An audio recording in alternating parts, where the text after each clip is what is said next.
Hello friends, ఇవాళ topic ఏంటంటే ఈ constable, army, SSC GD, water activities ఇలాంటి ఈవెంట్స్కి పెట్టుకున్న వాళ్ళు ఉన్నారు కదా, వాళ్ళ ఈవెంట్స్ గురించి చెప్తున్నా. మీకు ఇచ్చిన టాస్క్ చాలా చిన్న టాస్క్ అనమాట, మీరు చేసే టాస్క్. ఎందుకంటే నేషనల్స్లో లాంగ్ జంప్ 8 మీటర్లు దూకుతుంటే మీకు 5.61 దూకితే ఫుల్ మార్క్స్. అర్థమైందా? 100 మీటర్స్కి నేషనల్లో 10.2 చేస్తారు, వాళ్ళు 10.5 ఇచ్చారు. అయినా మీరు 11 ఫ్లాట్ చేసినా మంచి మార్క్సే, 11.5 చేసినా 27 మార్క్స్ దాకా పడుతున్నాయి. అలాంటిది 1600 4 minutes ఇచ్చారు. ఇలా వీటిలో ఇప్పుడు మీరు ఈవెంట్స్ని ఎలా డెవలప్ చేసుకోవాలంటే, ఎలా సెట్ చేసుకోవాలంటే 1600 మీరు హెవీగా చేస్తే 100 లాంగ్ జంప్ చేయలేరు. ఎందుకంటే దాని మజిల్ ఎబిలిటీస్ వేరు, దీని మజిల్ ఎబిలిటీస్ వేరు, దాని సపరేట్ కండిషన్ అనమాట. దానికి జస్ట్ క్వాలిఫైయింగ్ చేయండి, దానికి పెద్ద టెక్నిక్ అవసరం లేదు. రిథమ్, రెపిటేషన్స్ చేసుకొని కొంచెం కండిషనింగ్ తెచ్చుకుంటే సరిపోయింది. 100కి లాంగ్ జంప్కి ఏంటంటే టెక్నిక్ కావాలి.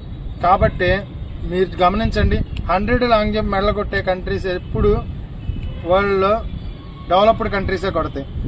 కానీ లాంగ్ రన్స్ ఎప్పుడు చాలా పేద దేశాలు కొడతాయి, కెనియా, ఇథియోపియా ఇలాంటి. ఎందుకని? వాటికి హార్డ్ వర్క్ అవుట్ ఉంటే చాలు, వాటికి పెద్ద తిండి, సైన్స్, గీన్స్ ఏం అవసరంలా, ఓన్లీ కష్టజీవులు సరిపోతారు.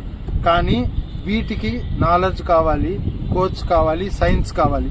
అది తెలిసిన వాళ్ళు మాత్రం కొట్టగలరు. మీరు ఈవెంట్స్లో మంచి మార్కులు కొట్టాలంటే 100 లాంగ్ జంపే మెయిన్. ఎందుకంటే వాటిలో మంచి మార్క్స్ వస్తే కన్ఫామ్గా మీకు జాబ్ కన్ఫామ్. 75-80 మార్కులు వచ్చేస్తాయి, జాబ్ కన్ఫామ్. మీకు ఇచ్చిన టాస్క్లు ఈజీ. కాకపోతే మీ ట్రైనింగ్స్ అలా చేయట్లే, మీరు దానికి తగ్గట్టు చేయండి.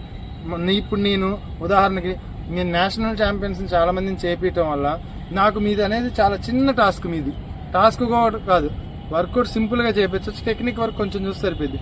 కానీ మీరు ఇప్పుడు చేస్తున్న వాళ్ళు, అంత నాలెడ్జ్ లేని వాళ్ళు ఏది పడితే అది చేపించి మీ చేత కాళ్ళు పనికి రాకుండా చేస్తున్నారు. కాబట్టి జాగ్రత్తగా చూసుకొని మీరే డిసైడ్ చేసుకొని చేయండి. ఓకేనా? Thank you.